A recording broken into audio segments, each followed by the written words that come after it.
Hi guys, in this video, I'm gonna show you how to know if someone's online on the WhatsApp.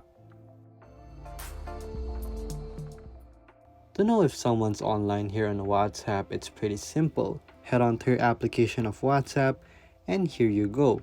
So you can search up the person that you want to see if it's online or not. So here we have an example of a person that we want to see if it's online or not.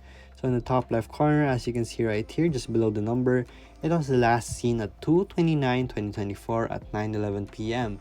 But the person can actually turn it off in their settings if they will want to see their online status. So here that you can see that their online status is on because you can see when they last seen the message. So you can also check on others if they're disappearing or they're offline, I mean.